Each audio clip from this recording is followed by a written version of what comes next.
Topic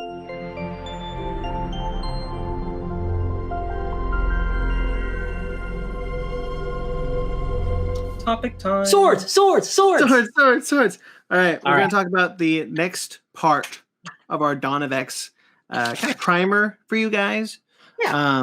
Talking about the next 5 comics, which is why it's called More Swords. Dawn of X Part 2, More Swords. More swords. Give me more swords. Real quick.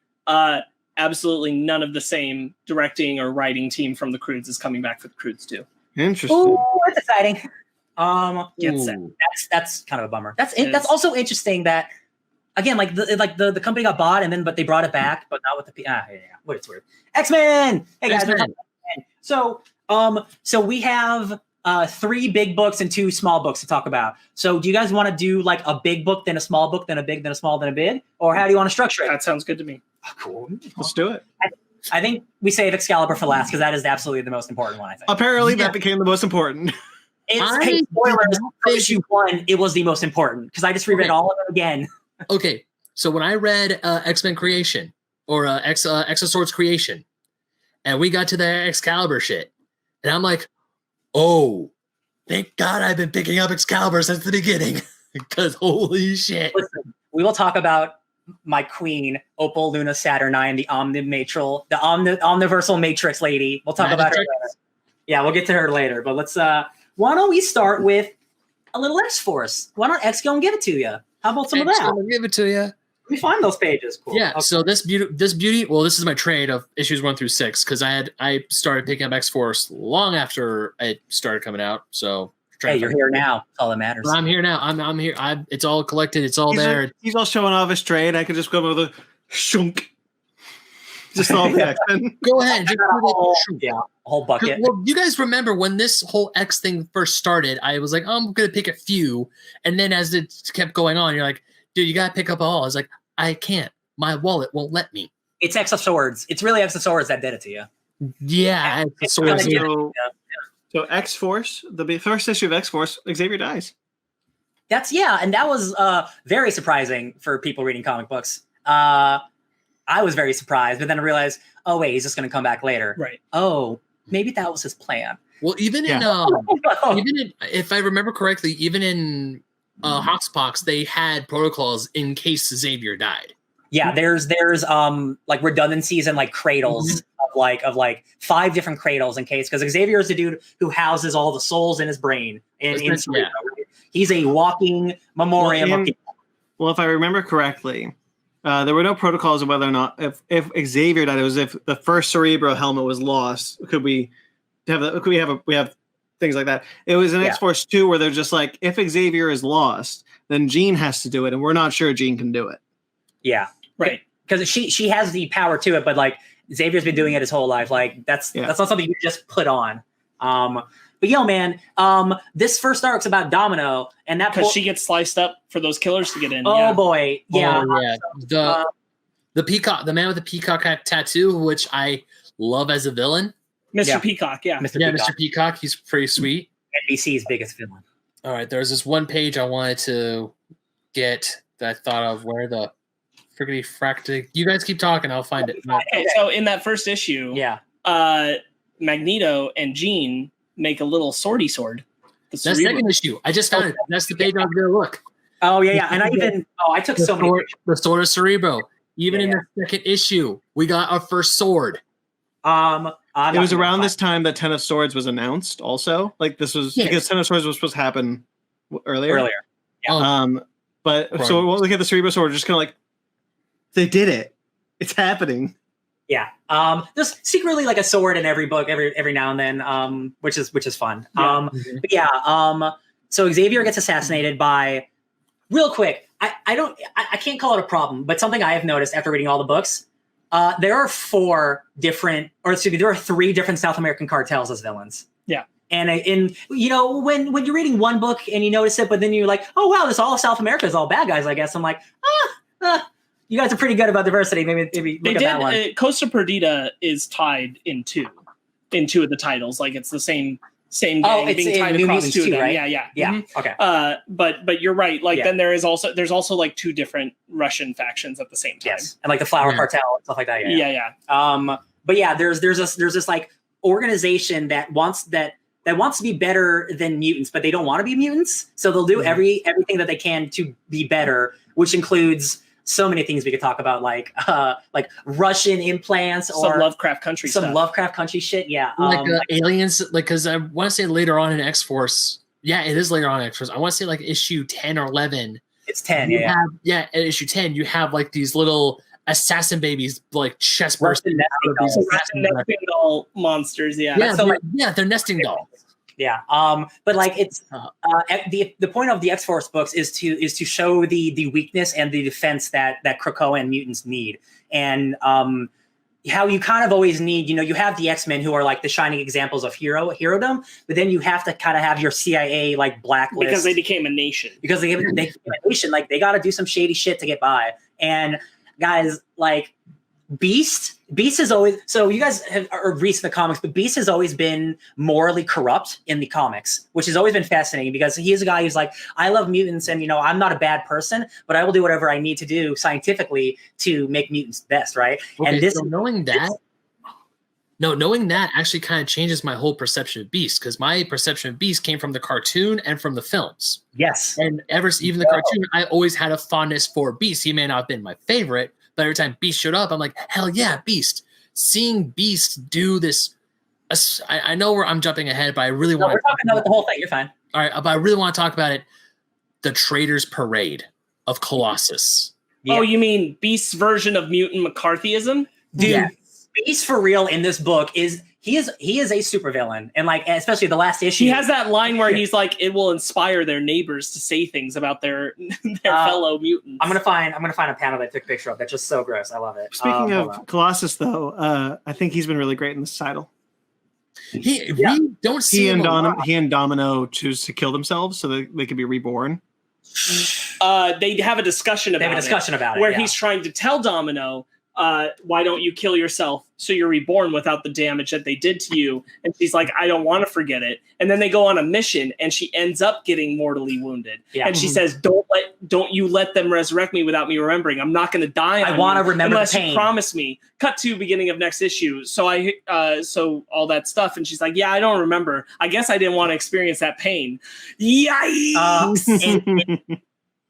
It's X-Force and X-Men specifically that tie into the moral ambiguity of what they're really doing. That I just find so fascinating, because like you do want the X-Men to have this thriving nation, but you also realize like, oh, they're also shady. And Beast, I got this, my favorite. But they also decide like, oh, a person is more useful if they're not carrying that trauma around. Yes.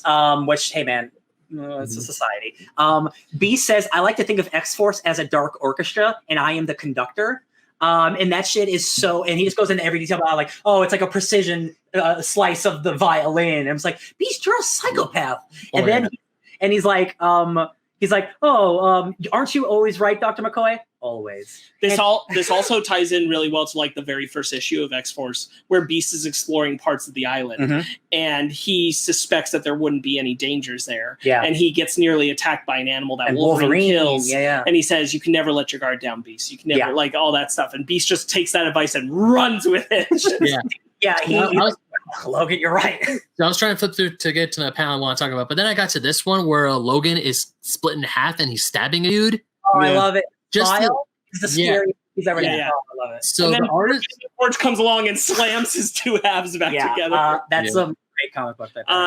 Kid Omega gets killed, I think, 4 different times throughout this Quentin dies a lot. He gets killed so many times throughout all of X-Force. He also started dating which one? One separate Yes. Celeste, who's saying, I'm keeping you a secret because I don't want to share you. Oh man, I wrote it down somewhere. Because I want to share you, but also don't they? Is it in Cable or is it in Wolverine where they're trying to get information from? It's Wolverine. It's in Wolverine. And then they want him to set them up with Cable. Yeah, there's a lot of love romance going on between Cable and the cuckoos that But at this moment, it seems like Cable is like well aware that he's kind of in a thing with all of them. Yeah. But the Celeste and Quinn thing is kind of implied to be secret. Yeah. Oh, the teenagers be shady, y'all. let's see. Domino gets super messed up. She gets lots of her skin like ripped off. Yeah. So these people can use her luck ability. Also, there's a whole bunch of like Domino clone people who are just. That is such a cool idea. Like having luck as your power is crazy. She gets part of her ravaged skin restored first by Kid Omega's power, and then later by Krakoan weaponry from Forge. Forge, whose mutant ability is just I'm dope at technology. Makes her like a Krakoan weapon. He also makes himself a Krakoan mech suit, which is just awesome. She has to go kill an assassin who has her luck. Yeah. Oh yeah. All these. Oh, that was such a good arc. That two issue. I think that's issue 7. Yeah. Pretty sure it's across 2 issues. All these people keep getting killed in insane ways. Like nobody can make this shot. It must be luck. And then you see like an opposite Domino, and I'm like, oh, it's so cool. Man, those villains are awful. Like they're just like. They're cloning people. They're breeding people, creating bodies. Like they fight a bunch of skin people who are just muscle. This book is gnarly. Yeah. It's the exact type of gnarly. There's a whole bunch of body horror with plant life in Terra Verde when you her Beast experiments. Oh my god! And you realize that Beast is the person who created this villain group. Yeah. Beast is the reason that this is happening. And he's just like, oh, I gotta find line. But it's like I may have miscalculated this one. That's his reasoning for all of X-Force's faults. I may have miscalculated in one of the data pages. This is also the title where we get to explore Black Tom more. Black Tom is so goofy. He loves to eat dirt. He likes cocoa. What a goofy Scottish villain. He creates a small version of him in one of the issues. It's on somebody's shoulder. Yeah. What was the one where I had it. I lost it. It's whatever. Go on. But like Black Tom likes to eat, like he has command over plants and stuff. Like so he hangs out with cocoa and stuff, but he can't talk to it like Cypher can. But like he turns like cocoa into like faces of himself, and he talks as like a giant head. Yes. And I'm just like, this dude's messed up. He's so wacky. Yeah, dude, X-Force is like it's definitely like the dark book, like quote unquote dark book. But it also has really sweet moments between Jean and Logan. Because Jean, when they're in the hot catches Beast Terra Verde stuff, she decides she has to quit. Yes, because she can't do it.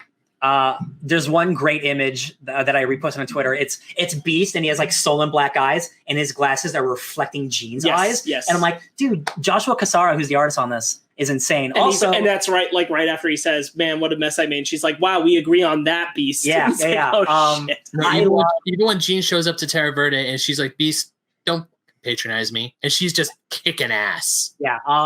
Beast. I love people, especially online, are going like, "Oh my god, has Beast always been this way?" Yes. The answer is yes. In Battle of the Atom, he took the X-Men from the past to potentially ruin our future, just so he can teach Cyclops a lesson.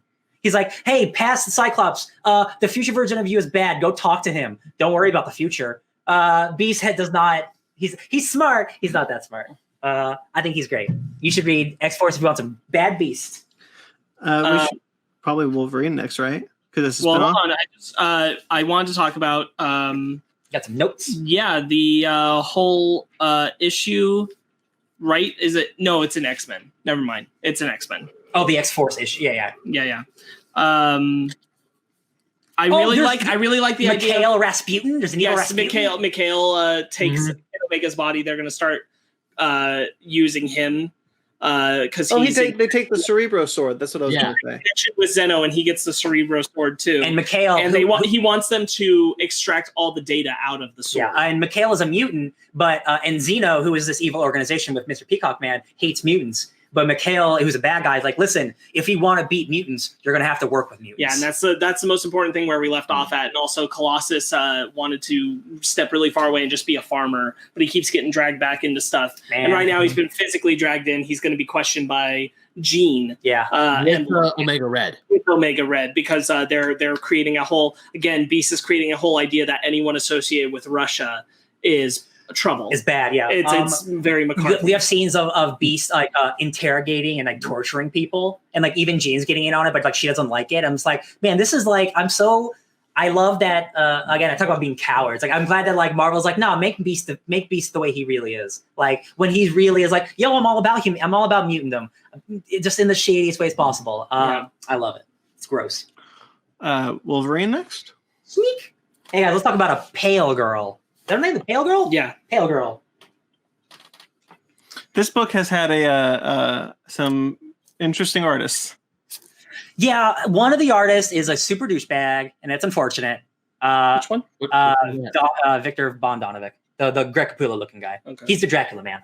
I was about to say because his style looks so much like Greg Capullo's. Wait, hold on, Ben. You talked over Ryan, right? What'd you say? His art rules, but he's a piece of shit, which is unfortunate. And unfortunately, he's doing the stuff that I like doing more. Like I like the. Was this the guy who I saw going around on X Twitter this week for shitting on X of Swords? Yes. Okay. Yeah. Which he was working as he's fucking working as on he Wolverine. is working on the book. Yes. He's unfortunate. Adam Hubert's great though. He's working on that other book on the other issues. Hold up. So the guy who's drawing Wolverine was on Twitter shitting on X of Swords, even as he's drawing it as of right now. Complained. So first of all, he said he doesn't have enough time to read any of the books that he works on. But he also said that X of Swords didn't make any sense and it was confusing and it needed a recap page to make sense, which it did have. Mm-hmm. I wouldn't be surprised if after this arc he's off the book. Let's say that. Yeah. But like that being said, he draws a real good Wolverine. The vampire stuff in the second arc has been really fun. It's actually spinning off of what happened in Avengers. Yeah, because they gave Dracula a home in Chernobyl in Avengers, and that's kind of where this is coming from. They think his blood, Wolverine's blood, can sustain him longer. I wrote something. What was it? Something about. Oh, I don't know. Dracula says that Wolverine's blood. It's not just about him, like his healing factor. Like his blood is aged in truth. Like his blood like knows pain, and like his blood is better than other blood because he's lived for 200 years or whatever. I'm like, that is actually a cool idea that your blood has like a legacy. And blood clocks. Oh yeah, the little blood clocks. That's so cool. Yeah. I think. Go ahead, man. No, because when I started picking up Wolverine, I got the first issue. Like half of it was Wolverine dealing with that one CIA guy, who I really liked. Going after the pale girl. Yeah, going after pale girl, which I really dug. I thought that was a really cool. And then the rest of the half was the vampire stuff, and I liked the ending of the pale girl stuff. But once we got into the vampire shit, I'm like, give me more of the vampire stuff. I want to see Wolverine fighting vampires. I never thought Wolverine kicking vampire ass was going to be the thing I wanted most in this book. Oh, Ben, I have a comic book for you called "What If Wolverine Was Lord of the Vampires" from 1985. Oh shit! X-Men and vampires go hand in hand like peanut butter and jelly, baby. Jubilee was a vampire for like 10 years. She was. There's a whole so much vampire stuff. Oh yeah. Let's see. And then she got better. Dead found a cure or whatever. Bannister is a cool CIA man. Mm-hmm. He's like the dude. He's helping Wolverine. Doesn't Wolverine stab him because he gets mind controlled? That's unfortunate. There's Wolverine also kills all the people. Yeah, there's one issue that leads directly into X-Force with the red suited people. Like they're wearing tree bark. Wasn't that a fake out? Oh, it was a fake out. You're right. Yeah. It was a mind thing for the pale girl. He tricked the pale girl. You're right. Because he took Magneto's helmet. That's right. When he drunk him under the table. Oh, that's such a good scene. Oh, I forgot about. Oh my god, that was so good. There's so many pictures, but after I realized, I just have like 150 pictures not organized, so I'm not gonna be able to find anything I want to talk about. But that's okay. I still have the notes. Yes, drunk Magneto is great. There's a scene where Wolverine is like with the X-Force gang, but he has a helmet on and just looks so sick. Yeah. Vampires are cool. He saved the Marauders. This is also another example of us seeing another faction of that Russian thing. This is the one where they have the power suits, which is some of what we've seen from the Marauders stuff. Yeah, the powered Anthony. Because we see the pale girl mess with the Marauders. She specifically messes with Bishop. This is during the time when Kate is dead. Yes. And he sees a zombie Kate drag him down into the depths. That's from what right. the pale girl haunts him with. That was spooky. And I was like, oh, right. Because I remember like she's back now and stuff. Yeah. But we're seeing like that other Russian faction, and then Omega Red's another Russian. There's a lot of Russian factions. Right, this is when Omega Red. This is the title that Omega Red comes to Krakoa on. Yeah. Yes. And they are not happy to see each other.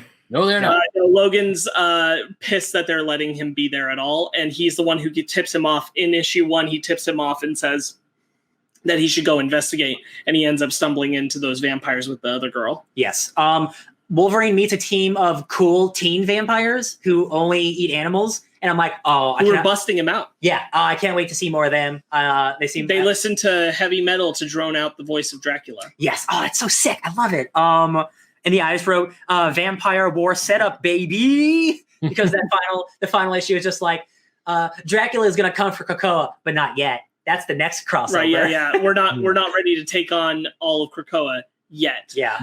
We're not touching on one of the best issues, which is when Wolverine goes to a bar, which is like his getaway place because he doesn't feel like you should trust that. Oh, all of Krakoa's, all this stuff, and he's talking about how you can't like trust that everything's just going to be easy and just be safe. You need to stay connected and rooted to the rest of the world. Yeah. And at that bar are a whole bunch of people who are pissed off because they know who he is, and they blame him for a lot of mutant atrocity stuff. That's right. So they plan to push him into the lake and freeze his ass forever. Oh, that's right. Yes. But vampires show up. Vampires intervene. And Omega Red. And Omega Red. And we have a sick final page of the issue. Because Omega Red is at least working for Dracula. Yeah. The final page is gorgeous. Where like Wolverine sinking in the vampires approaching. And Omega Red's tendrils are going down. Yeah, man. Vampires are cool. Dracula's cool. This is a very good Wolverine book. I mean, that dude never not has a solo book. Basically, he's always had a solo book. Luckily, this one's real good. Yeah, get that artist off of there. And just where we're caught up right now, at the very end, there's an epilogue tease where Wolverine's walking through snow ready to fight some vampire war, and all of a sudden he gets bifrosted. Yeah, it's like, not now, and it's like I don't care. Yeah, I'm going to assume you're talking to Thor, or either Thor or Odin, and they're like, Odin's dead, dude. Odin's dead. Odin's dead, so it's Thor. Okay, and it's Fortnite. Yeah. So Thor is like, don't care, dude. You gotta do this other thing. Fortnite. That was the Fortnite. That was the Fortnite crossover. Like the X Factor one had the Gwenpool one. That was the Fortnite crossover. Oh, that was I thought it was a sword thing. Never mind. Nope, that's a Fortnite joke. So then I only had 4 issues out or 5 issues or whatever. So not much to talk about. Definitely, if you like Dracula's, he's there. It's cool. All right, so probably X-Men. X-Men. Let me find my page. Hey guys, this one's gonna be fun to talk about because unlike all the other books, there aren't arcs in this series. No. Everything is a one shot except for a Brood 2-shot. But that's okay. Let's see. Hey guys, I'm so happy I have this X-Men number 1. Still waiting to find out what happened to X-23 Wolverine. Yeah, there are every single one of these issues is like a setup for another event, basically. Mm-hmm. After rereading everything, it's hard to say what my favorite is, but X-Men just constantly gives me something new every issue, and that's just something I really appreciate, which is something he's done in basically every comic he's ever written. Yeah, I think the only thing I want is that like it spotlights a lot of good stuff, and I'm like, yeah, but I want to explore it, and then we're just moving on. And the thing is, like, all across all the other titles, we're still moving on and not addressing those things. And I'm like, but the question, X-Men is like the bigger picture book, and like we'll get to that stuff eventually. Well, everything else is like here's the actual stories, which is kind of interesting. At the end of HoXPoX, Orcus is defeated, but only the thing around the sun. What is it called? The Forge. Yeah, the Orcus Forge. Yeah, but the rest of the X-Men, they're going to go after the last Orcus stronghold. They're going to put an end to them finally. It's Magneto and Polaris, and they're dope as hell. And they fight apes with PhDs, and I love it. I love that's issue 4. Mm-hmm. Oh yeah, that when it's Apocalypse, Magneto, and Xavier. Yeah, I want to talk about that a little later. Yeah. Issue 1 basically just sets up more of Orca stuff. They're not gone. We'll see some. It's more. all from like Scott's perspective. It's Scott believing in the dream. Oh, and Polaris being like, "Yo, what? Like, believe do you really entirely?" believe in and he's that? like, "Oh yeah, every word." Yeah. He lives on the moon. Yeah. Scott. Is this the issue where there's like the sweet family dinner too and stuff? Yeah. Summer's family dinner. Logan, Scott, and Jean have all the connecting rooms. Hell yeah. All polyamory. I never realized it, but the first issue of X-Men, the cover, is the entire, essentially, Summers family with Logan chilling right here in the corner. Yeah, so the entire Summers family. So the entire Summers family? The entire Summers family. Yeah. Real quick, I'll be right back. You guys keep talking. Yeah, you're good. Because they're all intermingling and banging. Oh, yeah. The kids love Magneto. Magneto's the dopest. The second issue is the Arok Ma Island connecting with Krakoa. Yes, I forgot with that Summoner. This happened so early. This is straight up. This is all Sword stuff right here, guys. So Scott and Cable and one other person. Rachel. His alternate future daughter. I'll go out and investigate the coming arrival of the island and the summoner. The Iraq Point. Yeah. Yes. Because Krakoa has sensed an island, and Krakoa is just moving towards this island. So they're going to go investigate. Until Apocalypse comes and visits Summoner after the islands connect. Yep. And learns that Summoner is a child of War. And War so his grandchild is his daughter. Uh-huh. Yeah, War is his daughter. And he promises to save all those of Krakoa and Araco. Yep. The Iraq portal is closed, but we will be learning about how that portal opens up in another book called Explorer. This is also the title where Krakoa merges with itself with another. Yeah, that's what we were just saying. Yeah. That's the second issue with Iraq. That confused me, by the way, when we got to Ten of Swords about Rocco. Yeah, actually, I completely forgot about the joining, but because I thought Araco was the island that it merged with in that issue, and then they're talking about like, oh, Araco was lost in this other dimension.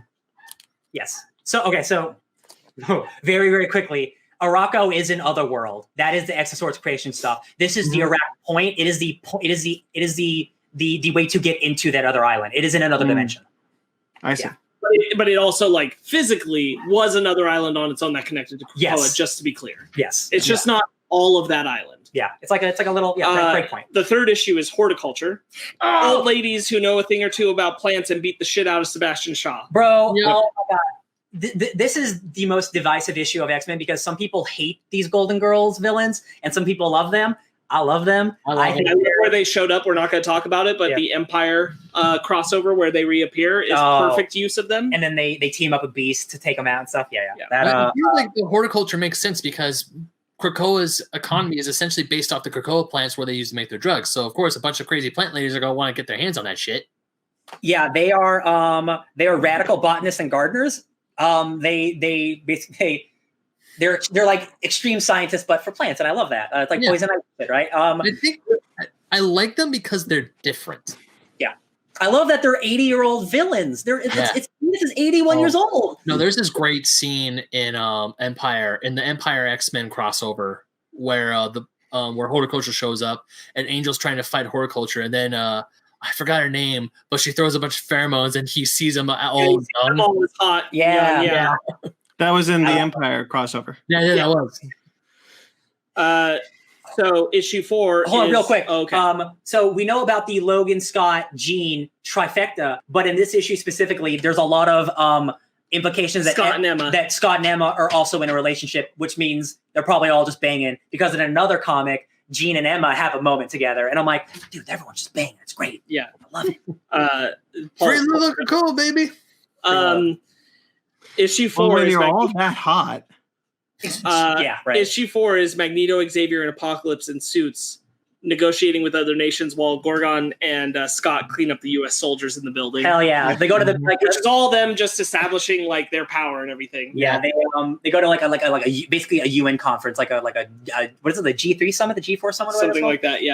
In Switzerland or whatever. But the thing is, they go to some summit and then a few governments like send in their special forces to try and come and assassinate them all or assassinate the mutants. Yeah. And then I just love Charles Xavier in this in these series because he's doing the best he can to be. He's doing his best of. Oh God, what am I trying to say here? Okay, you got it. Charles Xavier's doing it. Yeah, Charles Xavier, perfect. Like no change, no rise of emotions. Like yes, I believe that will conclude today's meeting. By the way, thank you. By the way, all those assassins you sent after us. They're knocked out. They're not dead because we have a locker code that says "Kill no man." Screw you all, bow, bitches. I want to be real quickly. To be fair, in that issue, it's more Magneto doing that. Charles, to be fair, whole approach is that they counter everything Magneto says with that cheeky way because he says the stuff about their guys, and they counter all that. And they're like, "What did you expect us to do? Did you really think like everything would be fine? All this stuff." And Charles is like, "It took a month." Guys, it took 1 month after we established a nation for you to kill me. Yeah. Just one. Yeah. I want to believe that you're not going to be that. He says, I right here, don't you think I love you? Don't you think that my dream of coexisting is still real? You make that an impossibility. No, but my favorite part of the issue is Magneto laying it out as so. We're going to make better versions of a better life, better drugs for a longer, healthier existence. And then we will take the money, the outrageous sums of money you will give us, because it also means more wealth for you. And we will invest it. We will buy your banks. We will buy your schools. We will buy your media, and we will buy your politicians. And then when we have bought all the rest, we will buy you, because you have taught us that everything has a price, and we're happy to pay it. Hell yeah. Then when we have the influence, we will use it. We will make sure that the wrong sort of people, and you know who, no longer have any economic power. We will not allow them inside our institutions, because it's important they do not have anywhere to peddle their dangerous, outdated ideas. And that is how it will end, like a fire with no oxygen. Yes, of course, there will still be people who fear and hate us. They just simply won't be able to do anything about it any longer. And he lays that all flat out, and he's like, guys, I know we're new to the nation game, but we've learned from you, and we're learning quickly. Yeah. There's a thing where one of the people's like, oh, what if you raise your drug prices so high that we can't afford them? And he's like, well, we learned that from you, didn't we? Mm-hmm. I'm like, shit, Magneto. What was I really quickly want to say about all these books? Moira hasn't been seen since HoXPoX. No, she hasn't. Yeah, she hasn't. That is, oh man, the long game. This is the longest game ever. Wait, did we ever talk? It's later in X-Men where we talk about where it's issue 5 where Mystique goes and they mention the Winter Harvest because she does that turnaround in Orcus again. Yeah, or they mention that callback. Okay, you're right. Cool. Yeah. But anyways, one of the things I want to say, especially after what Sparks did that great Magneto speech, is if you were to go back in time to younger me when I was just started getting the X-Men and you were to tell me that one of my new favorite characters is going to be Magneto, I would have called you a damn liar. Well, I will say, in the comics, Magneto has always been dope. 100%. Apocalypse has always been a cool villain, but now he's like, but now I support you. Yeah. I've always wanted this. Yeah, Wakanda's there. Wakanda does not take any of the drugs from Krakoa because they don't need them. Wakanda's super dope on its own, and Wakanda's like, they're like the only people who get it. He's like, I understand what you guys are doing. We kind of do the same thing. Like, I feel you. Yeah. But even though Wakanda doesn't take the drugs, they're like, yeah, we still know them. We cool. Yeah, we're fine. Then we go to, is it issue 4? That's issue 4. It's issue 5, yeah. Issue 5 is the Vault team. The Vault. This is X-23 going inside the Vault. Yeah, so guys, Children of the Vault. This is a storyline from the Mike Carey X-Men Legacy run from like 10, 15 years ago. Children of the Vault are post-human evolution. Basically what the HoXPoX stuff was, what the future stuff was talking about. Humans evolving on their own, not mutation, but through like military means, science means, organic means, like what the X-Force, basically anything like that. Yeah. So I was wrong. It was issue 6 with Mystique. Yeah. Issue 5, the ending of issue 5 was the first time where when Scott's like, Charles, what do we do? Yeah. And where I was like, so they're not back. So Serafina, who's a lady of the Vault, she came out. She came out, and then she went back in, and we wanted to go follow her. And they sent the team that Charles sent a team that would work in the Vault because the Vault's time does not work in the same way our time works. Time is it's like a hyperbolic time chamber or something, right? Like it's 1,000 years will pass in there before that door opens up. And it'd only be like maybe a day or a month or whatever. So they send in Sync and they send in X-23, Wolverine, and then they send in Darwin. And those are all very adaptable, malleable mutants to carry on a task like this. But unfortunately, they get trapped in that vault. And they won't be in there for like 5 minutes or something. Yeah. And all the mutants are nervous about the virus about the vault, because somebody got a technovirus during this whole issue. And we talked about those because Storm got this virus. From that thing. So yeah, the team is trapped in there for 573 years. Scott's like, oh boy. So far.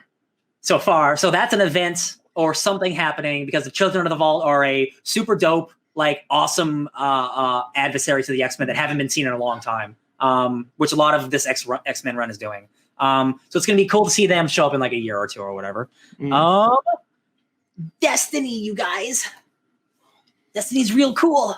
This was one of the setups from HoXPoX where they try to postpone Destiny's resurrection as long as they can. Yeah, they don't no precogs on Krakoa because if people know the future, then they will know that they potentially lose. And Moira only has one chance left to get Krakoa right before potentially the end of all existence. So I can understand because if you remember her 11th life, she won't develop the mutant gene before she dies. Yes. So this is the last chance for her to be a mutant and do it. Yeah, Mystique, it keeps doing all this shit for Xavier and Magneto. And she's like, just bring my wife back. And they're like, we will, there's a lot of things we got to do. And she just yells, bring me my wife back. And I'm like, yes. And at the end of that issue, you see a flashback, because remember, this is all the stuff with HoXPoX and stuff. This is all still the main timeline of the X-Men stuff. So all the stuff from the 80s, the Claremont stuff, it all happened. Destiny's talking to Mystique, which seems to be around that time period, saying, listen, in the future, the Krakoa stuff's going to happen, and they're not going to bring me back. You make them bring me back so we can burn this shit to the ground. And I'm like, oh, I kind of want it. I love the civilization working. I love Krakoa being a nation, but like they are doing Mystique very dirty when she is working with them more than she's ever worked with them. She's being their lapdog. Well, she makes the implication that like, okay, well either it would be revenge for not bringing it back, or it's going to fail again. Yeah. And either way is bad. But I just add such a wrinkle, because like villains that are on that quiet cancel, like Mr. Sinister and Mystique and Exodus and Apocalypse, like they all have mutant stuff in mind, but they're still bad guys. Like they're still like they're thinking with like the wrong part of their brain. So like there's still a part of me that's like Mystique is going to betray everyone the second chance she gets. We'll get into it. I wouldn't be. I still am not fully on board with Apocalypse. I still think he's got some shit he's not telling everyone. That's going to show up in X of Swords. It becomes even after this first issue. It becomes very evident that Apocalypse has some other shit up his sleeve in Excalibur. I mean, we'll get to that eventually, but yeah. From like point one, you kind of are onto his shit. Also, the other thing, Mystique does learn that Nimrod is still being constructed. Yes, that was the mission. They're still on the path. Yes, she was. They missed their shot, is what she says. They missed their shot. Nimrod is Dr. Gregor is still working on it. With plans to possibly bring her dead husband back to life using an old X-Men Mcron crystal, which is an old school reference that they haven't set up anything yet. But in X-Men issues 1 or 2, they show her holding that gem up. So stuff with Nimrod and stuff with resurrection stuff is happening with the humans too, which is just bad news. Just bad news. Yeah. So let's go to the next issue. Where we talk about the Crucible. Let's talk about voluntary murder. Oh, can I say something about Apocalypse real quick? Hell yeah. Apocalypse is in this issue, but still. I think he believes in Krakoa because he's friends with Krakoa. We know that he's age-old friend with Krakoa. Oh, yeah. But he's probably not on the same side as Xavier and Magneto. Specifically, after reading X of Swords, and I have a disagreement, 100%. I would say like, here's the thing. I fully believe that what Apocalypse says at the beginning of his union with them in HoXPoX is true, which is that all I have ever wanted is mutant kind to take its rightful place in the sun. You're doing that. Why would I have a problem with it? Yeah. I'm all for this. He's not for their agendas necessarily. He doesn't care about those agendas. All he cares about is two things, it would appear. Mutantum being the place that it's supposed to be, which right now is happening, and healing Krakoa, because making it one land again, because that's where he comes from. That's a huge and important thing to him. Magic back to the forefront, right? Too. Yeah. So I don't think it's as simple as like, oh well, he's not. I don't think he's like against their side either. No. He's just uninterested in what their desires are. Yeah. He has his purpose. They've already done everything he wants them to do and are continuing to do it. Their machinations of how they do things from here doesn't really matter to him as long as the whole idea is functioning. Yeah. That's true. I just know, like, knowing Jonathan Hickman and like he did this exact same thing with Doom, where Doom was an ally for so long until he wasn't. And I'm just like, I'm so sad because I know the shoe's going to drop eventually. Just eventually. It's not going to be anytime soon. But like Apocalypse I just don't see him staying so good for so long. And I'm very excited for like Civil War or something. It's like they're breeding so much cool stuff in this series for years to come. Man, I'm looking forward to X of Swords, Ten of Swords so bad. So then we would go to the next issue with the Crucible. Crucible! Yes, so Crucible is nuts. All of the mutants who had their powers taken away by Wanda the Deceiver. The Pretender! The Pretender, yeah. They have the opportunity to put themselves up for a Crucible where they fight Apocalypse to and the prove death. themselves as a true mutant in their eyes, and then can be resurrected with their abilities intact. Maybe the most metal thing that's ever been in a comic book. Oh, yeah. And the whole issue explores the merits and not so good things about this, mostly through Scott and Kurt having conversations, but things like Logan having a disbelief in this idea, and expressing it pretty early on, and that he won't go, and other characters watching and how they feel about it. I love Kurt talking about it because Kurt's for decades he's been a devout Catholic and like he's gonna go to heaven and like he's all about being like the right thing and preaching the word. But now that dying doesn't really matter anymore, what does that mean for his beliefs? And like he even says at the end, Scott, I think I'm going to start a mutant religion. That's nuts. And the tower, there's that white tower that's been there since HoXPoX that no one can get in or seems to know what's going on. But Kurt was able to get in, and it looks like it was built for him. Now and they even said like that's a little spooky, isn't it? It's like, yeah, but I'm not going to look that gift horse in the mouth. And I'm like, I would. That's real spooky. But hey, man, magic's weird. I don't know. The Guthries, Melody Guthrie, she was depowered. Sister to Sam Guthrie, the New Mutants. There's like 7 of them, the Guthries. What does Apocalypse call them? Like a mutant lineage or something? Because like there's like a whole bunch of them. Yeah.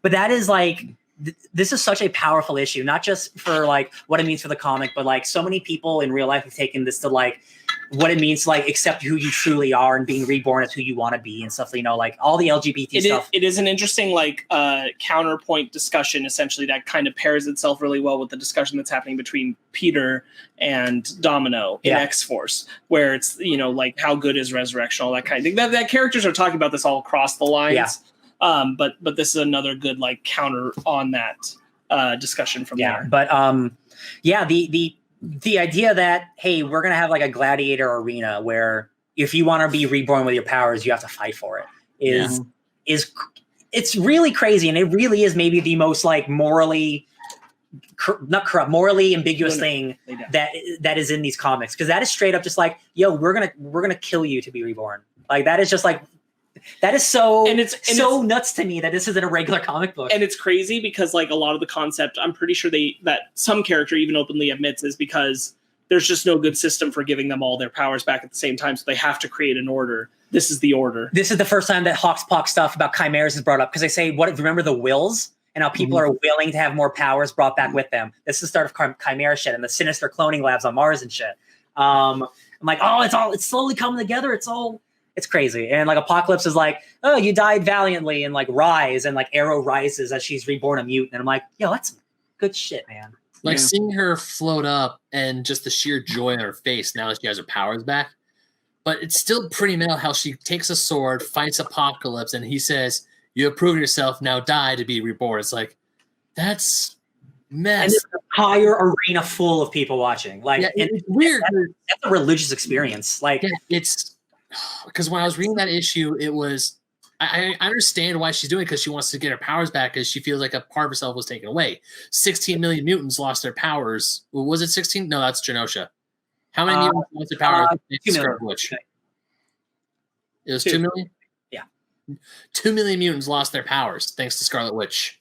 And some mutants can choose not to do it. They can choose to live human. Yeah, they can, but just saying like you're gonna die is like, no, but I'll be back though. It's like, but you'll be dead. It's like, not really. That's what Kirk is talking about with like the whole thing. Like, what does it mean to die in this situation?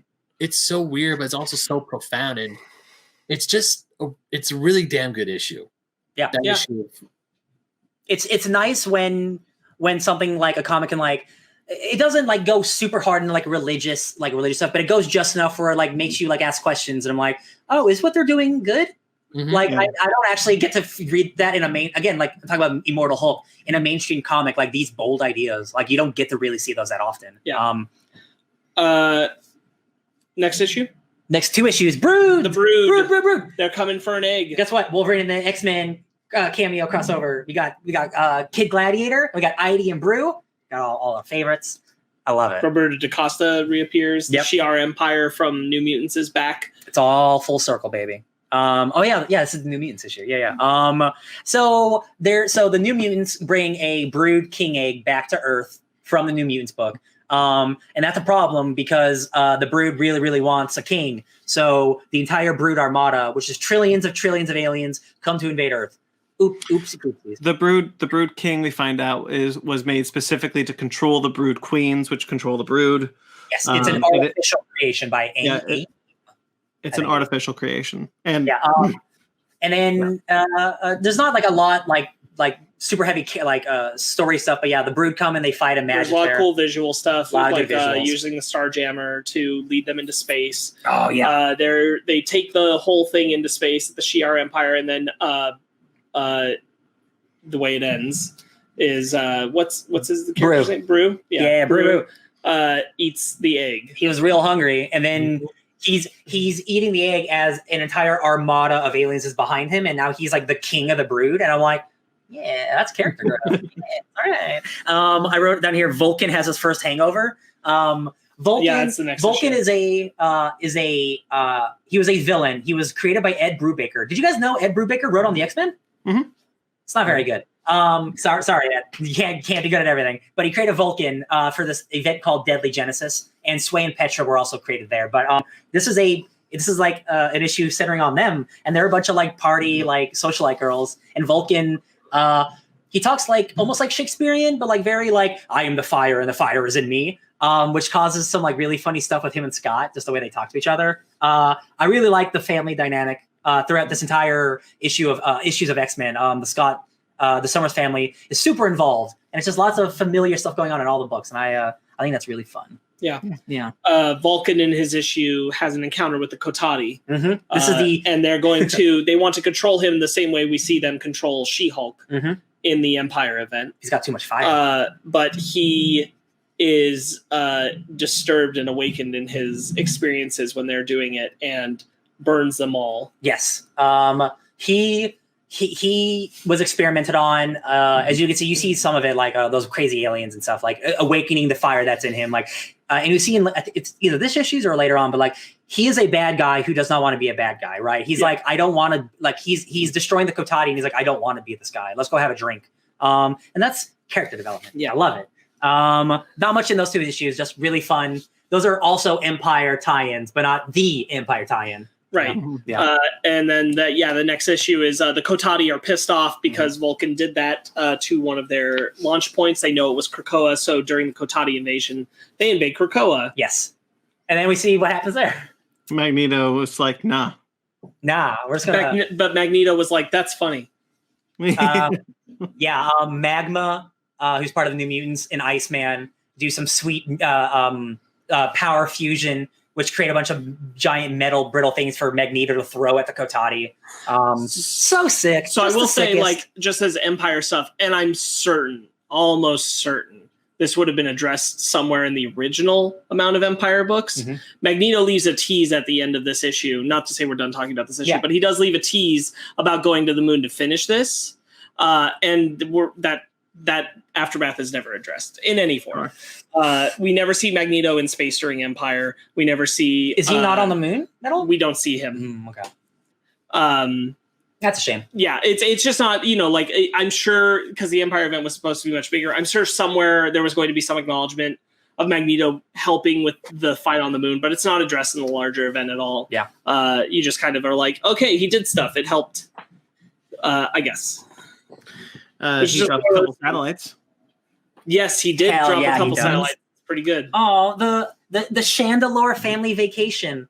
Vulcan gets invited to this sweet like beach in like space, and he's like, "Hey, Vulcan, I know like family stuff's not very easy for you." And we have this beautiful shot of all the Summers family in like bikinis and Wolverine's in the back of a little hat on. Like, hey, I'll see you at dinner. Love you, champ. Hope nothing bad's happening. As we're being invaded by aliens. Yeah. Just another fun issue. All good stuff. But all the children of Krakoa sing the praises of Magneto. Oh, they love him because he wrecked the Kotati, and it's like he deserves this. He's wanted this his whole life. Yeah. Really good. What's next? Which was the next issue? Are we on issue 12 now? Yep. Yeah. Ooh, Okara! Summoner tells his grandfather Apocalypse the history of Arako. This is the sequel to Excalibur. Yeah, right. He directly acknowledges that he just did what happened in Excalibur, the last issue of Excalibur. He makes an external gate. And so he tells the summoner that he's done this, and he wants to know what happened there before he does anything further. Mm-hmm. So he gets the story of now Amenth and the passing of his mate. Yes, Genesis. Genesis, who is Apocalypse's first wife. Mm-hmm. Yep. Oh boy, poor guy. Let's see where I wrote. Oh yeah. There's a great piece of dialogue that's like it describes Apocalypse in multiple different like ways. Where one, he's like the hero, but he's also the betrayer. Then he's also beholden to others. So there's 3 different ways people view Magneto, or excuse Apocalypse. Yeah, especially like from the summoners, people. And as we learn, obviously in X of Swords, all that stuff happens. But I thought it was very interesting that like we have this view of Apocalypse. You know, he's an X-Men villain, but he also has this 1,000-year history of being a dad. And I'm like, oh right, history. Let's learn about that. And then we do learn a lot about that. We hear about the Twilight Sword, which broke Okara. It's the same speech that from HoXPoX almost directly. Yeah. This has been referenced already. Yep. Yeah, I remember this from HoXPoX. This was basically just a recap. Twilight Sword, it broke the lands in half. Which I have to say, it's a pretty dope name for a sword, just saying. Oh, bro, we just got 20 new names for swords. Yeah. And they're all established. So I thought it was called Ten of Swords because of the card, like the tarot card that Saturn uses. Also, yes. Also that tarot uses. It is. Yeah. But then, of course, when each named as 10 swords for the 10 champions, it's like, you mother. I mean, it's both. It's all. I mean, it's just like House of X, Powers of 10. Like it plays on the X a lot. Yeah. Having 10 of Swords primer in this issue is pretty cool. Yes. Yeah, this was another one of those instances because of that tie into the Excalibur issue where I'm like really glad I'm getting those Dawn of X trades. Yeah, really glad these things are going to be in their proper order. Yeah, and you go like boom boom. That's nice. Yeah. I believe that's it for X-Men. That's X-Men. Right. So let's go to Cable. Cable dating five of the Stepford Cuckoos. All of the Stepford Cuckoos. What? So this book, you guys, Cable's like a whatever character for a lot of people. He's very, very convoluted past. Like he has some really cool runs, some cool appearances, but like for the most part, I wouldn't say I'm like a Cable fan. This book, I think this kid is hilarious, and he's just so full of he just wants to have a good time and blow shit up, and he gives grenades as gifts. I'm like, that's not what you did. I just think it's fun. Yeah, I feel the same way you do, Ryan, because Cable is one of those things like when they said like, hey, we're going to have Cable in the next Deadpool movie. Okay, who's Cable? Convoluted story, Cyclops kid? I mean, I was excited for that. I could deal. I mean, I was excited, but I didn't really know much This about Cable. This is also a sequel to Rom the Space Knight. Technically, yeah. Technically. So Rom is not part of Marvel anymore, but the Space Knights are, which is just really funny brand dealing with. Because Rom is a Hasbro character who had a popular Marvel comic run which established all the lore. So Marvel owns the lore, Hasbro owns the character. Rom has like shown up in like Transformers like crossover shit, like all that. Yeah. So the first issue has Cable beating Wolverine. That and then also encountering a giant lion-like creature that is on a rampage because there's something stuck in its paw. Yeah. And while he's dealing with it, one of my favorite things is Pixie makes a little boy who is being chased by it see a friendly cartoon version of it being engaged with. And when he throws grenades at it, it's like confetti and sparkles. Like, whoa! And I thought that was great. Armor's in this issue. I wrote Armor to the rescue because Armor's dope. Yeah. Yep, so Cable ends up pulling a sword out of its paw. Yep. And it's a cool sword. The Light of Galador. But most of the Cable comic is about him looking for a missing mutant child. Yes. We forgot to mention that we were introduced to it to docs in another way, in a religious way. People who worship mutants. Oh yeah, the Order of X. X. Yeah. Order of X. Yeah, they show up in a couple books actually. Yeah. Yeah, the kidnappers are part of the Order of X. Yes. And while they're on the case of this, the Space Knights from the museum have been activated by the sword. Yes, and they're just like in a museum, and they wake up. That's fantastic. And it's been thousands of years. I was not expecting a Deadpool cameo. Well, I mean, Deadpool and Cable have like they have a famous long-running history. I just didn't expect it, I guess, so fast. I did really Cable's body and turned it into a pool table. Yes, he did. I did really like how we see often Cable of the future, like old man Cable, get killed by young Cable. That's an Extermination, which is an X-Men event like 4 years ago.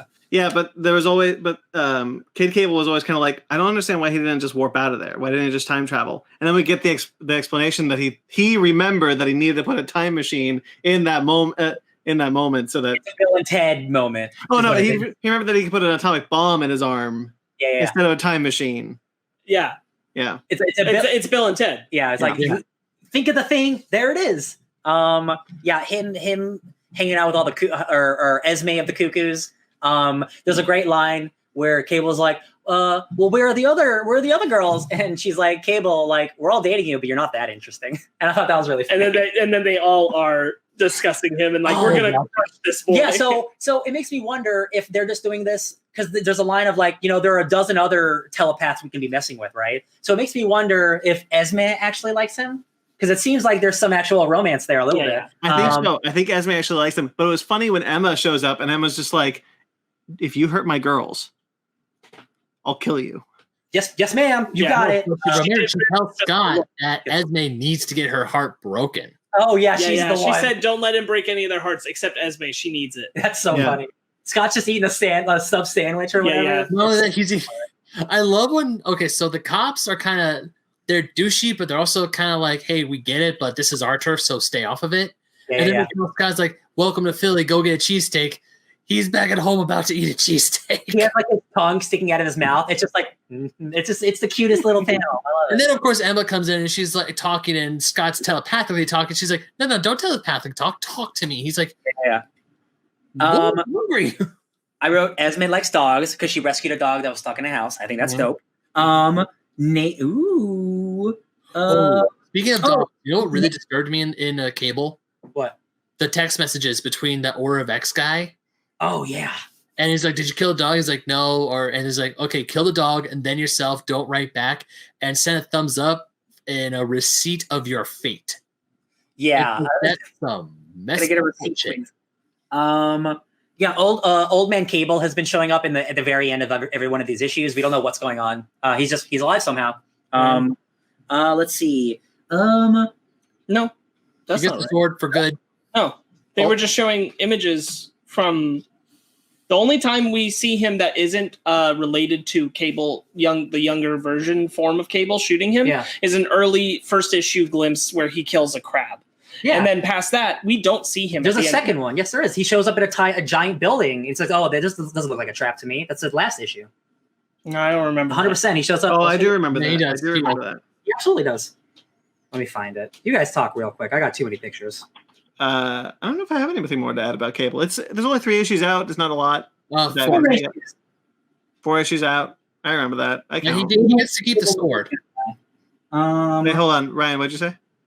I'm sorry. Cable knew he was going to die. He put a bomb in himself in the past. He nuked the Space Knights. Tell Phoebe I'll see her later. Ooh, what does that mean? Don't be in such a hurry to grow up. That's a sweet moment between Scott and his son during dinner. I think that's cute. That's it. That's for Cable. Yeah. I love that book. I think it's really fun. All right. Then Excalibur, the last book. Oh my gosh. Okay. I got notes. This is the one that leads most directly into HoXPoX to the sword. Sorry.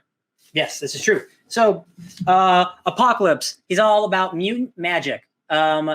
Mutant magic is a thing that exists, and just because humans have it, there's also like a magic side. I guess that makes sense. It's fine to me. When Xavier's message went out to all of Krakoa, Apocalypse sent a message out to all the magic people. We're going like, "Hey, I'm doing my thing. Come visit." And I think that's great. In days of old, we held magic high. I wrote that down because I thought it sounded good. Speaking of things that are relating to other book clubs we read, talk about Camelot and Otherworld and Morgan Le Fay. I love all this stuff, you guys. This is so great. Where's King Arthur? I don't know. Where's evil Brian Braddock? He's wearing a cool evil mask. I love it. There's a new Captain Britain in the world. Mm-hmm. Betsy Braddock. Betsy Braddock. Get it. She's the only one in her family who's a mutant, right? No, Jamie Braddock. But Brian Braddock is not a mutant. Correct. Okay. It serves the queen. And Jamie got resurrected, and everybody hates Jamie. Jamie is. I mean, I get we got Omega Red and Apocalypse. Jamie's a bad boy. He's a bad man. I never liked Jamie. Left and right. He's super bad. The second I saw him, I'm like, I don't like you. He's got a very pompous. And then, of course, as the book goes on, then he sits on the throne of Avalon. It's like, well, I really don't like you. This is some. That's an Apocalypse. Apocalypse did that. Yeah, it's not cool. That's why he wanted. I think he has the best interest all the time because that is clearly a bad move. He wants a gate. He wants a gate there in Avalon. He does. Yeah. So Avalon, which is another world, which is an alternate Camelot dimension. You can't seem to get there with a regular gate or something, right? You need a super gate, or can they get there? It's like a special gate because it's red instead of blue. Yeah. How do they get there regularly though? Betsy can travel there on her own. That's right. She's got the sword. Thank you. They need a special gate to get to Otherworld. That's right. They need a external gate, which we'll learn at the very end of this, at the end of these issues, what that means. But Apocalypse has been setting up from the beginning. I need to make a gate with special bones, and Richter went to go find these crystals. And the crystals got sapped of energy, so we can't use those anymore. So I guess I gotta use living people, the externals, which are super cool guys. Selene is actually older than Apocalypse. Apocalypse isn't the first mutant, which I always find funny that they always keep mentioning that. What do you guys think about the externals, even though you saw them for one issue? I mean, I won't pretend that I know what they are, but they're cool. I have no clue, but I can definitely see how some of them don't like the other group. Well, but you know what's so great? You know what's so wonderful? I'm not a big X-Men reader. I don't know who the externals are. I've never seen them before these issues in my life. But the fact that I could read it and I got it and I was good, exactly, that means a lot. I haven't read that much either. Like all of those characters, like Selene is a villain that shows up on her own. It's not like the externals are always together. That is a cool thing that they can communicate. They can make each other commune at any time. That is a cool ability, and that they kind of have a pre-resurrection protocol agenda where because they are so high up on the mutant tier list, they do get to resurrect. That's just because that's how the world is for them. And that's a fascinating subject because Apocalypse tells them, you are outdated. We don't need you anymore. The resurrection thing is something we can all do. You guys are living in the past. Help. What's so interesting? What's so interesting is that he says they don't need us anymore, but I'm going to stay relevant and you're not. Yes, because he's the one making the decisions. Again, Apocalypse making these decisions. Right. I think it's great. He's like, yo, just let us kill you. We can bring you back. It's no big deal. It's like, yeah, but we shouldn't have to die. Why should we have to do this? We're better than all of y'all. Like, oh, but you're not. That's the thing. And this Apocalypse kills all his old homies with the help of Richter. So this is actually the end of the line. Yes, it Prior is. to that. Well, you guys feel free to jump in. It's hard for me to talk. There's a lot of crazy shit. There's a hunt with this one dude who's escaping me. Colin Bloodstone. Who is Elsa Bloodstone's brother. That's the werewolves. The werewolves. Skins. Hell yeah. This is where we get Amazing Baby, right? Yep, Amazing Baby. Rachel from that whole thing because Apocalypse wanted them all dead and he had to settle with a cost for letting the baby live because Betsy said he couldn't kill it. Yep. When they first go into Otherworld, Jubilee takes Shogo with her son, infant son, who turns into a dragon. Because the imagination of a child is so powerful in this other place. Because fairy magic wills it to be. Right. He can just become a dragon. Richter was unable to leave his apartment to get to Krakoa, so Apocalypse comes and gets him. Yeah. He's having also another big thing about Richter, he becomes a druid. Yeah, he does. I was gonna get there, but yeah. Druids are cool. He starts learning and dabbling in that more and more because they later on when they're dealing with the Citadel. Starlight Citadel. Shogo gets hurt and they're being protected by the druids. Deep beneath the moorlands, that's where they went to look for these crystals. But first, what they're doing is they're attempting to save Rogue, who is unconscious because of Apocalypse. And Gambit's pissed, and to restore Brian, who is under the spell of Morgan Le Fay. Yes, Brian. That's so long ago. Brian doesn't pick the medallion; he picks the Because I remember Betsy Braddock telling, I want to say she's talking to Gambit about every Braddock is given a choice. You're either given the choice of the medallion or the sword. If you pick the medallion, you're destined to become Captain Britain. You're gonna have this grand, honorable life. But if you pick the sword, your life is just destined to be ruined, and it's gonna be shit. Yeah, he picked. I don't know. He picked a black mask is what he picked. Yeah, that's right. Got mind controlled. Yeah. But yeah, there's another world invasion. Morgan Le Fay is the queen. Monsters. Yeah, monsters, all kinds of monsters and shit. And then Pete Wisdom is the MI13 agent who's got it hard for Betsy. He's got flaming fingers. Yeah. Gambit has absolute distrust. There's the whole part where Rogue goes on a spirit quest. Yes. And at the end of that spirit quest, she wakes up and then she's Rogue Apocalypse. She kills Apocalypse. Yes, and she becomes him at his wish. Rogue Apocalypse. Yeah, I can't say it. Mm-hmm. Brian does ultimately get saved, kind of thanks to Jamie, even though Jamie ends up making it so that Betsy kills him. Yep. But Jamie saves him and resurrects him because he's king of Avalon. And he has insane reality warping powers. He could fix all this in a second if he really wanted to, but. And so Brian's gonna be a king. Brian's having a whole time where he's distressed about his failures. Yes. And he's kind of coming apart. The seams. Should have been a better captain. Yeah. Rogue gets basically like an upgrade. For a while. Yeah, it's very nice. It's very cool. It's a very cool look. I wish it would have stuck for a while. Yeah. There's a whole cult working under Morgan Le Fay. Yes. I don't remember what their name is. I can't find it. The Inheritors of Akaba. Oh, the Coven of Akaba. Yeah. The Coven? The old Coven, yeah. Group?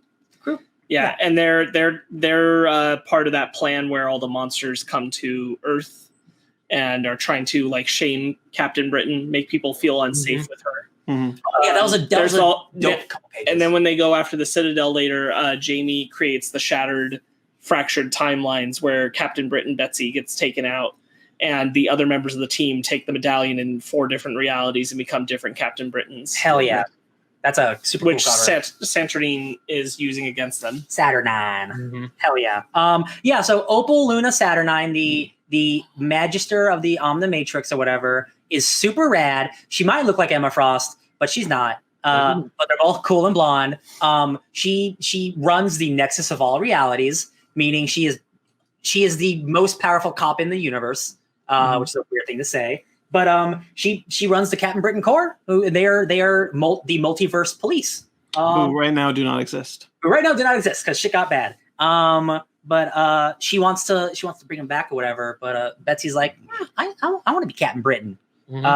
But no one wants her to be Captain Britain except for her team, because they're all sexist or whatever. I don't know. Well, they don't like it's a witch kind. Oh, the witch breed. That's right. The witch breed. They don't like that the Captain Britain is a witch breed. That's true. Which is their name for mutant. Yeah, to be a mutant and be Captain Britain is sacrilegious. I wrote there's multiple Marauders cameos in this book, which is always fun. Yep. That book that they keep showing up. Sometimes they got a flying ship. That's always fun. Jubilee gets stabbed by a unicorn. Yeah, I just got to that page. That is wild. Judy Braddock is a bad man. I don't like him. Yeah, and this is the part where we get 4 different Captain Britons, which essentially it's Richter, Rogue, Jubilee, and Gambit. Hell yeah, I love me some Gambit. There's also going on to the last issue. Remy finds Kondra's amulet. Yes, so one of the externals basically made a Horcrux. So in case she ever died, she would never really die. Yeah. So after she gets her body exploded by Richter to make the external gate, her spirit's just hanging out with Gambit, and she is an old Gambit villain. Again, like she's just like a random thief villain, but she's in this. I like it. Well, they say they set up in an earlier issue that any one of the externals can just sacrifice themselves their power to be put in a jewel. Yeah. I guess she's the only one who was smart enough to do it. But it didn't help because Gambit realizes that Apocalypse needs my help. I guess. He's like, I don't like helping Apocalypse, but today I want to screw you over. So yeah. Why? Throws it through the thing. Kendra's out. And then the external gate gets made. It opens up, which leads us right into them 10 of Swords sword books. Mm-hmm. Hot dog. Did we want to touch on Juggernaut at all? I to be honest, it has nothing to do with X of Swords. I forgot to not read it. I did not read the first issue. I bought it. He works for damage control. Does he really? Yeah. Is that good? Yeah. Good. He works for damage control. He encounters a mutant child. Is Black Tom in it? No. Okay. Not in that issue anyway. Not in that issue anyway. There's some cool stuff being hinted at with Juggernaut. It sounds like so what it is the mutant, like the kid that he gets attached to, not a mutant, wants him to now assist her with her YouTube channel to get more buzz for it. Juggernaut? Yeah. So what she wants him to do is to help catch someone who's been responsible for a lot of accidental deaths lately. So she sets Juggernaut up to hunt down the Hulk. Oh shit! Okay. Right. I heard surprisingly like good things about. I really enjoyed it. Yeah, it's a 5-issue series, so but I liked it. Ron Garney's on the art, and he's dope. So we wanted to talk a bit about Ten of Swords creation, number 1. Yeah, I don't think because it did come out this week. I don't think we need to go blow by blow, but I just want to talk about it a little bit because I think it's really good. I think it's dope, and it also is kind of like the setup issue too. So I don't feel so bad talking about it. But there's just one specific thing that I want to talk about. Hey guys, in 3 days' time, I will summon your champions here to duel the champions of Otherworld. So tell me, when you have a realm invading another realm, and you have champions chosen to defend those realms, what does that sound like to you? Dragon Ball Z. Starship Troopers. Mortal Kombat. There's a Mortal Kombat tournament happening in the X-Men books. It's all weapon based. Jet Li's the one. What? Jet Li's the one. Jet Li's the one. Sounds nothing like that. No, not at all. Not at all. I'm just looping through things. Well, since there's swords involved, is it Soul Calibur? Anything that involves a fighting tournament. What else can we do that's not Mortal Kombat? Yeah. Anyway, nobody really knew what the story was going to be. You just hear Exosword, it's all Terra based and stuff. It is very Terra inspired, and also a character that's been dead for like 30 years. The character Terra shows up in this book and does a tarot reading, which is just a really great fan thing. But basically, you have the forces of Araco trying to take over Otherworld and eventually take over Krakoa and the world. And these are Apocalypse's original 4 horsemen. Yes, that are his children. The OG horsemen and their kids and stuff. They seem to be pretty mad that their dad left them. I get it. I don't think it's the reunion Apocalypse expected. Because in the X-Men he's just like, okay, Summoner, you go in, tell them I'm coming, everything's gonna be great, and then they come in and he's just like, I had one regret, is that you guys were lost to Araco and blah blah blah. Stab. And Apocalypse is like kneeling. He's like, my children, and they're like, please stand, don't grovel. You're a Titan. You are a god. Act like it. Yeah. And he's like, oh wow, you did raise these kids. Oh shit. Also, and they say it wasn't love that sustained us all these years. Apocalypse before that takes all of what's happening with the external gate and that information to the council.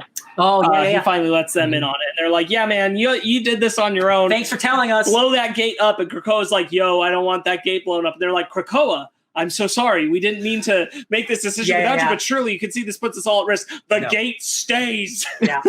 There's a great moment where Cypher, he's like, damn, Krakoa, you don't have to be that way. Krakoa really, really needs that gate to be open because he really wants to hang out with his homeboy, the other island that's invaded by monsters right now. So yeah, this is basically just it's Mortal Kombat. It's a realm trying to invade another realm. For supremacy and to claim the land, but swords are involved in almost every single sword, not on the villain side. A lot of those are new, but on the hero side, those are all established. We got the Soul Sword, we got the Light of Galador, we got the Muramasa, which is a blade that can kill Wolverine. You got Grass Cutter and God Killer, which are Hickman inventions from his book 11 years ago. It's just so cool. I'm going to assume Muramasa is a sword that Wolverine's going to wield. Yes, and also, if you notice, there are 2 Muramasas because the villain, Wolverine's new villain, his name's Solemn, apparently also has a Muramasa, which is very spooky for Wolverine because he stops healing when he gets hit by that. So people were wondering, this is 22 issues long. Is this just going to be 22 issues of sword fighting? No, because I got to find the swords first, and all those swords are in a bunch of magical locations. So half the book's going to be adventure book, half the book's going to be Mortal Kombat tournament. It's going to be all the way dope as hell. We got ourselves a magical quest and a tournament arc. This is. I'm into it. I'm ready for it. Gimme. Yeah. Summoner betrayed his grandfather. Yeah, he did. Some people said they saw that coming, and I was like, I didn't. Man, I definitely when they do the look into when is it Gene that does the look and he does like the evil smile.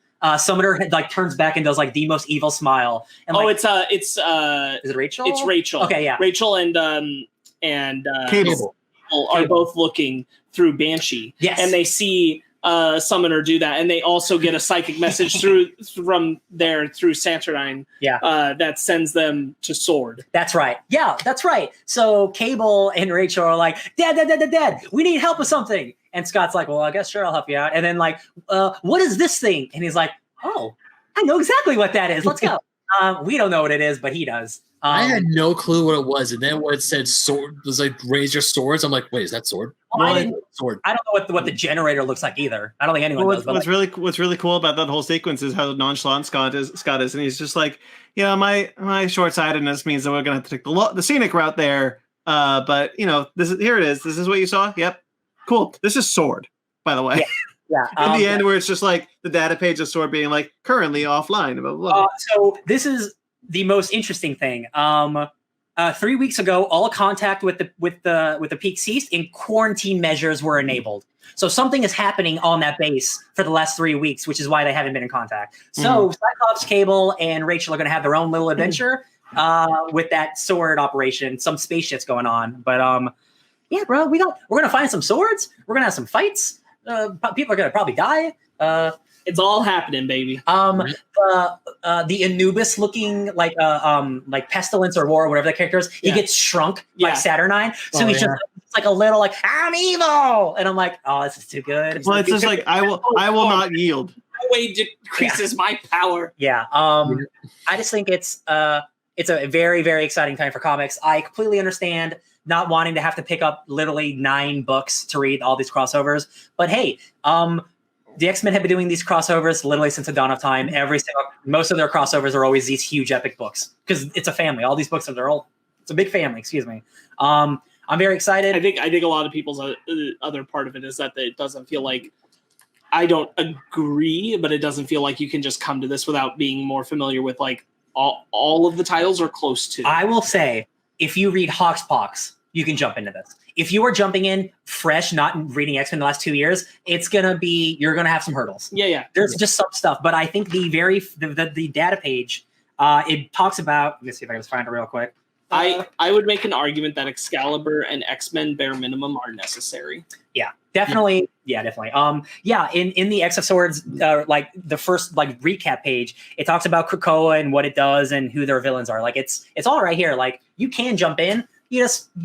Everything else is good. Even though this is being considered 10 of Swords, yeah. Like I would argue that the last issue of X-Men, where Apocalypse learns from Summoner about everything that happened over there, is essential.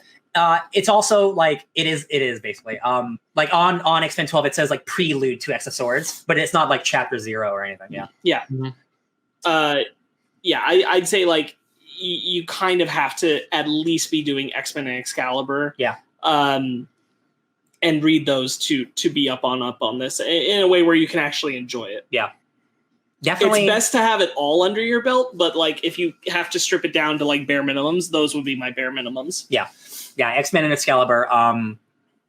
Also, those are just like two of the dopest, densest books in terms of stuff going on too. They're all good. They are We've talked about all of them. They're all good. Yeah, but like I would be like, oh, you've got to leave something off. Look, you don't need X Factor to read 10 of Swords. You don't need Wolverine to read 10 of Swords, but you really should have X-Men and Excalibur. Yeah. It's-